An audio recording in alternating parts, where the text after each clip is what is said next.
அன்பார்ந்த துலா ராசி நேயர்களே, உங்களுக்கு இந்த குரு பயிற்சி எப்படி இருக்கும் என்று பார்ப்போமா? இது நாள் வரை 7ஆம் இடமான நல்ல ஸ்தானத்தில் அமர்ந்த இந்த குரு தற்சமயம் 8ஆம் இடத்திற்கு செல்கிறார்.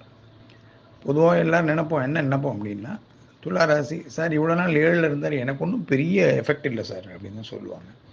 பொதுவாகவே குரு துலா ராசிக்கு பகை கிரகம். சுக்கிரனும் குருவும் கடும் பகை கிரகங்கள். அப்போது குருவுடைய பார்வைகளுக்கு தான் பலன் உண்டே தவிர அவர் நிற்கக்கூடிய ஸ்தானத்தை வச்சு பலன்கள் குறைவு. அப்போ இந்த குரு பயிற்சி இது நாள் வரை 7ல் இருந்த குரு 8க்கு போகிறார். அப்போ துலா ராசிக்கு குருவின் பார்வையில் படும் இடங்கள் 12, 2, 4 முக்கியமான ஸ்தானங்கள். 12 என்பது நல்ல தூக்கம், சாப்பாடு, தீர்த்த யாத்திரை, டிராவல். 2 உங்களுக்கு பணப்புழக்கம், பேச்சுக்கு மதிப்பு, குடும்பத்தில் அமைதி, செல்வநிலை. 4ஆம் இடம் சுகஸ்தானம்.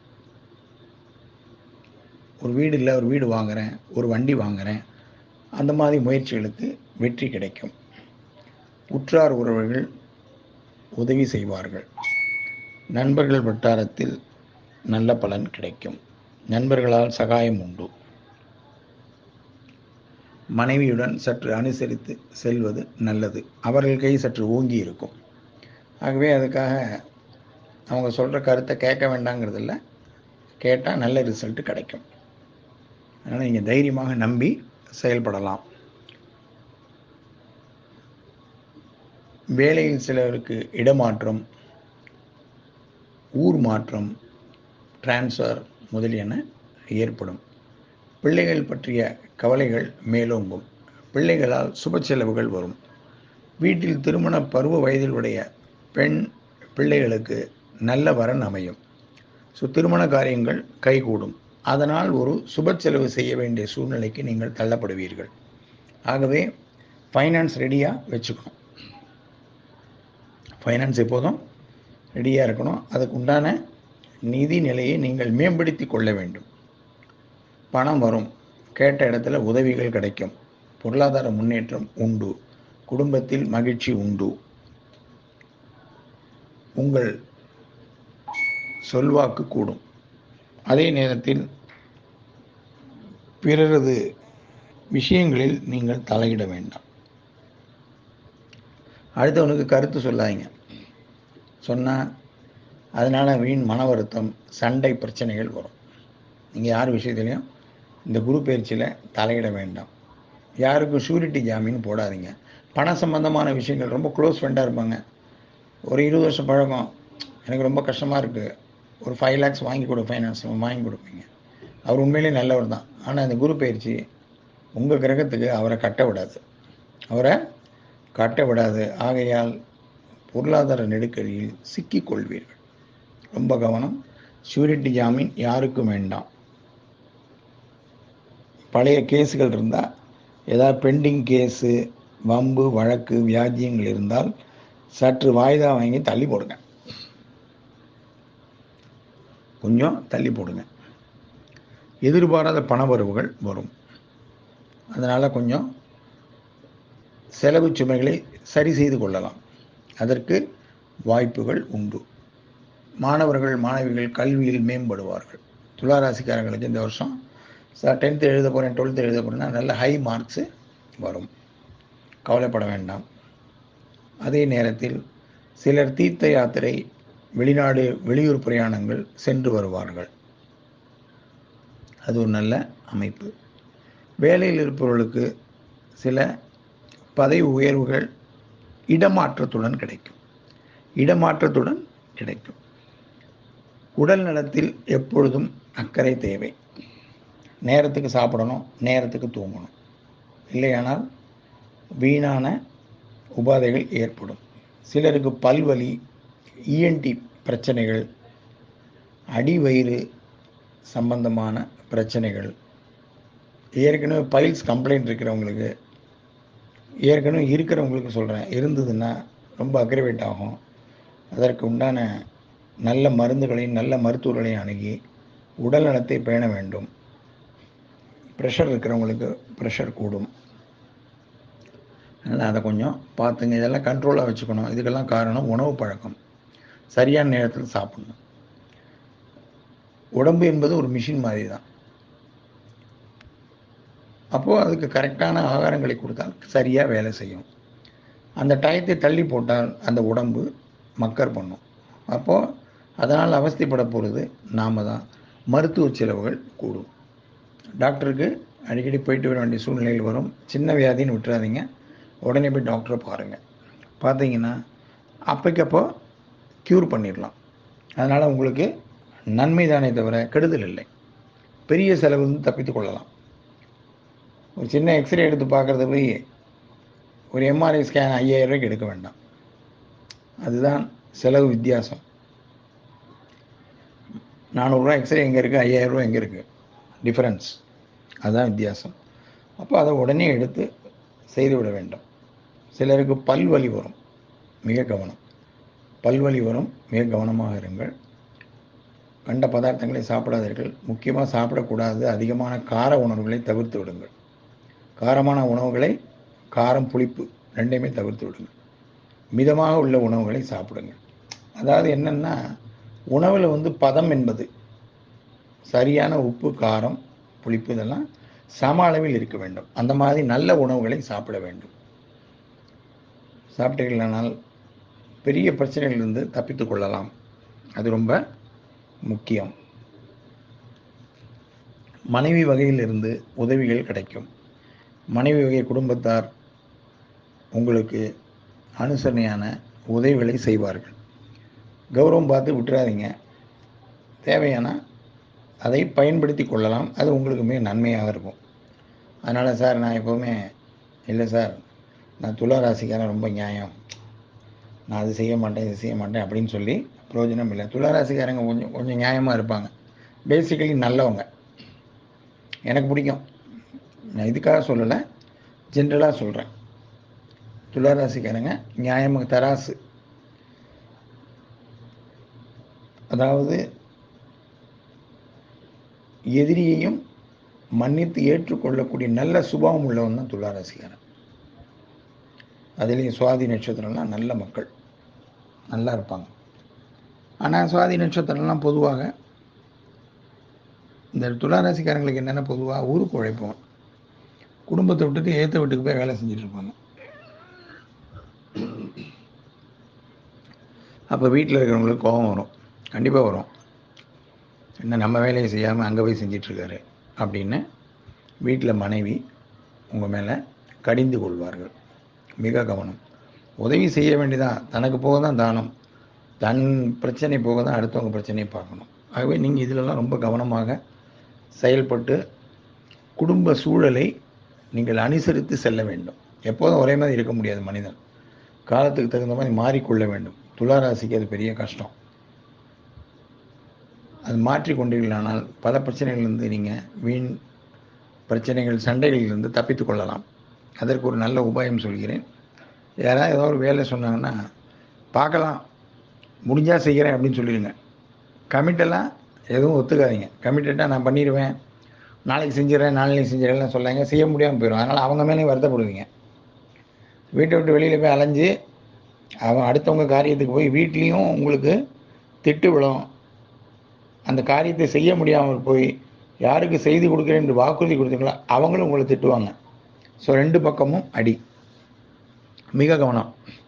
பிறர் காரியங்களில் தலையிட வேண்டாம். இந்த குரு பயிற்சியில் உணவு பழக்க வழக்கங்களில் மிகுந்த அக்கறை தேவை. மருத்துவ செலவுகளை இதனால் குறைத்து கொள்ளலாம்.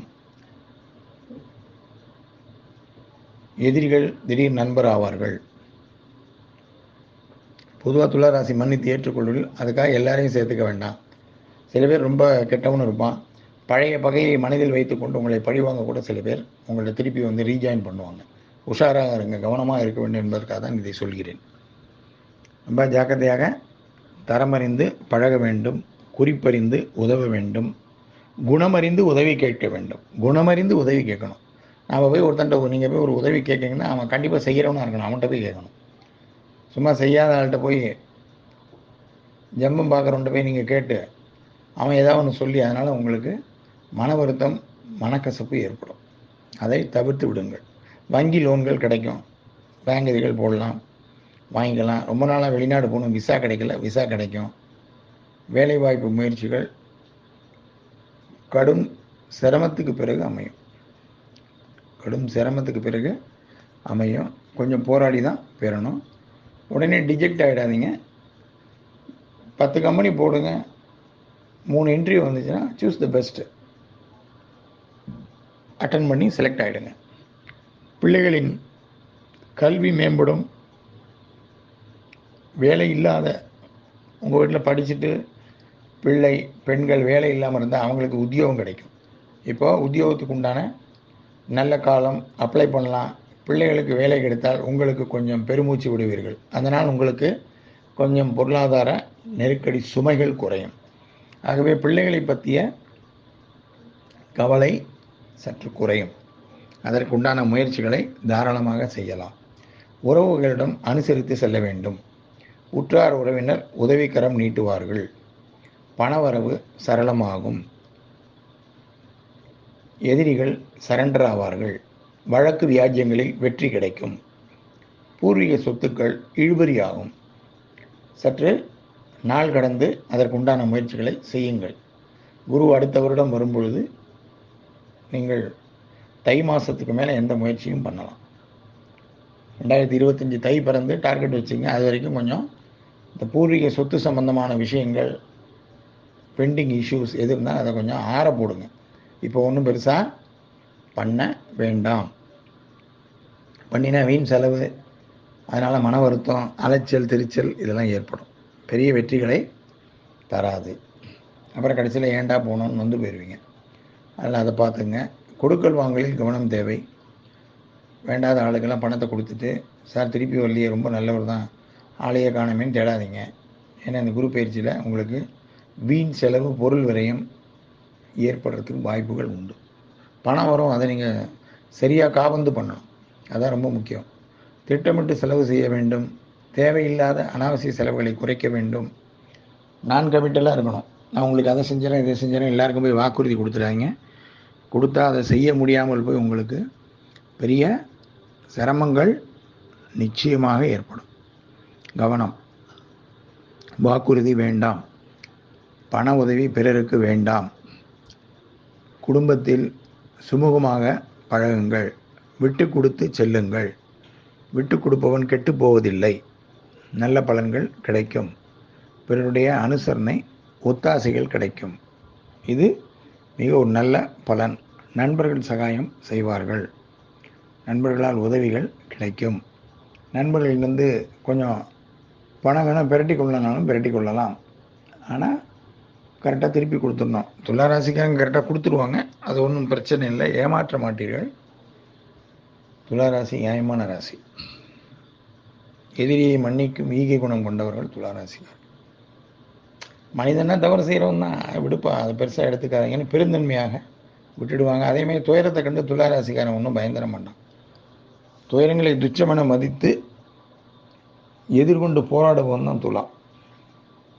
நன்மை தீமைப்பா, எனக்கு நடக்கிறது நடக்கட்டும்னு சொல்லிட்டு அவங்க வேலையை பார்த்துட்டு போயிட்டு இருப்பாங்க. அதுக்காக ரொம்ப மற்ற மாதிரி ஓஞ்சி போய் உட்காந்து ஐயோ ராமா எனக்கு அது நடக்கலையே இது நடக்கலையேன்னு துளாராசிக்காரன் ஒரு நாளைக்கு அழமாட்டான்.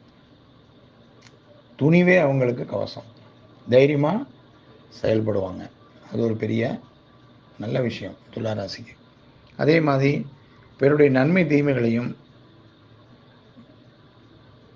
காரியங்களையும் சீர்தூக்கி பார்த்து, அவர்கள் நடக்கும் விதத்தை சீர்தூக்கி பார்த்து தான் துளாராசிக்காரங்க மற்றவங்களோட பழகுவாங்க.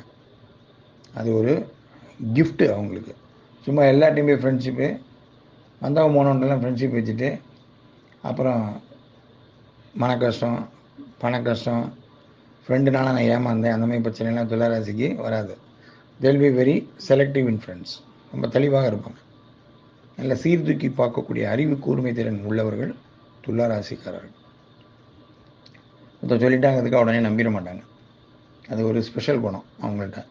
அதனால் இந்த சீர்தூக்கும் பார்க்கும் தன்மை இருக்கிறதுனால அவங்கள யாரும் லேசில் ஏமாற்றிட முடியாது. கரெக்டாக சொல்லுவான், வருவான் வரமாட்டாங்கிறத ஆராய்ந்துவாங்க, யோசிச்சுட்டே இருப்பாங்க. அது பெரிய விஷயம். சில விஷயங்களில் கொஞ்சம் ரிலாக்ஸாகவும் விடுவாங்க. அது ஒரு பெருந்தன்மையினால் விடுவாங்க. ஆனால் அந்த பெருந்தன்மை இந்த குரு பயிற்சியில் வேண்டாம். அதற்காக சொல்கிறேன். கொஞ்சம் போனால் போதுன்னு விடுவீங்க, லூஸில் விடுவீங்க. அந்த லூஸில் விடுறது உங்களுக்கு பாதகமாகிவிடும். ஆகவே மிக கவனம். இடமாற்றம், தொழில் மாற்றம், தொழிலில் பிஸ்னஸ் இருக்கிறவங்களாம் அதிக ஆர்டர் போடாதீங்க, அளவாக போடுங்கள். அளவாக போடுங்கள். பார்ட்னர்ஷிப் பிஸ்னஸில் இருக்கிறவங்க கணக்கு, டேக்ஸு சம்மந்தமான விஷயங்கள்லாம் ரொம்ப கவனமாக இருக்கணும். திடீர் ஃபைனு, திடீர்னு டேக்ஸு இம்போஸ்மெண்ட் அந்த மாதிரி இதெல்லாம் நிறைய ஏற்படும். நோட்டு பக்காவாக இருக்கணும், டேபிளில் தூக்கி போட்டுருணும். இவ்வளோ வரவு, இவ்வளோ செலவு, இவ்வளோ பேலன்ஸு, கேஷ் நிலுவையில் இவ்வளோ இருக்குன்னு பக்காவாக இருக்கணும். அதர்வைஸ் வீணான பிரச்சனைகள், சட்ட சிக்கல்களில் மாட்டிக்கொள்ளக்கூடிய நிலைமை பிஸ்னஸ் செய்கிற துளாராசிக்காரர்களுக்கு இந்த குரு பயிற்சியில் ஏற்படும். மிக கவனம். அப்புறம் பின்னால் பதில் சொல்லிட்டு, சார் அவர் அவ்வளோ ரூபாய் எடுத்துகிட்டு போயிட்டார், இவர் இவ்வளோ ரூபாய் ஃபைன் போட்டார்னு புலம்பக்கூடிய சூழ்நிலைகள் வரும். வியாபாரிகள் மிக கவனம். வியாபாரிகளுக்கு தான் இது குறிப்பாக சொல்கிறேன். பார்ட்னர்ஷிப் பிஸ்னஸ் இருக்கிறவங்க வரவு செலவு கணக்கெல்லாம் கரெக்டாக பார்க்கணும். நாளைக்கு பார்த்துக்கலாம், எதையும் வைக்காதீங்க. பார்ட்னர்கிட்ட இருந்து உங்களுக்கு சில நஷ்டங்கள் ஏற்படவும் வாய்ப்பு உண்டு. 5 ரூபாயை 10 ரூபான்னு எழுதுனா என்ன செய்ய முடியும்? செலவை அந்த 5 ரூபாயை உங்கள் பார்ட்னர் எடுத்துகிட்டு போயிடுவார். அப்போ உங்களால் அதை கண்டுபிடிக்க முடியாது. ஆகவே கணக்கெல்லாம் அப்பப்போ பார்த்துடணும். வரவு செலவு கணக்குகள் துளிவாக இருக்க வேண்டும், துல்லியமாக இருக்கணும். அப்போ தான் உங்களுக்கு உங்களுடைய உண்மையான பங்கு தொகையை நீங்கள் பெற முடியும். வியாபாரத்தில் அதிக கொள்முதல் வேண்டாம், அதிகமான முதலீடு வேண்டாம். புதிய தொழில் செய்யணும்னு நினைக்கிறவங்க இப்போ செய்யாதீங்க. தை மாதத்துக்கு மேலே பண்ணிக்கலாம். இந்த ஒரு 7 மாதம் ஆற போட்டுருங்க. இந்த 7 மாதம் ஆற போட்டு செய்யுங்கள். உங்களுக்கு அதற்கு உண்டான நல்ல சூழல் மார்ச் ஏப்ரலில் உங்களுக்கு கண்டிப்பாக வரும். மார்ச் ஏப்ரலில் உங்களுக்கு ஒரு நல்ல நிலைமை வரும். நாளைக்கே நான் பிஸ்னஸ் ஆரம்பிக்க போகிறேன். சில வீட்டில் குழந்தைங்க பார்த்துருப்போம், பசங்கள்லாம் நான் அந்த கடை வைக்கிறேன், இந்த கடை வைக்கிறேன்னு அப்பாவை போட்டு டார்ச்சர் பண்ணுவாங்க. எனக்கு பெரிய அமௌண்ட் கொடுப்பா, பேங்க்கில் லோன் போட்டு கொடுப்பா, நான் சாதிச்சிருவேன்பாம்மா. அதுக்கெல்லாம் இது நேரம் அல்ல. அந்த மாதிரி செய்யாதீர்கள். பெற்றோர்களை தொந்தரவு செய்யாதீர்கள். உங்களாலையும் ஜெயிக்க முடியாது, உங்களால் அவங்களுக்கும் கடன் சுமை ஏற்படும். ஆகவே தான் இதை சொல்கிறேன். இளைஞர்கள் புதிய தொழில் முயற்சியை 7 மாதம் தள்ளி போடவும். தை மாதத்துக்கு மேலே தான் நீங்கள் பிஸ்னஸ் பற்றி திங்கே பண்ணணும். ஜாதகத்தில் உங்களுக்கு பிஸ்னஸ் பண்ண முடியுமா இதுங்கிறது அது வேறு விஷயம்.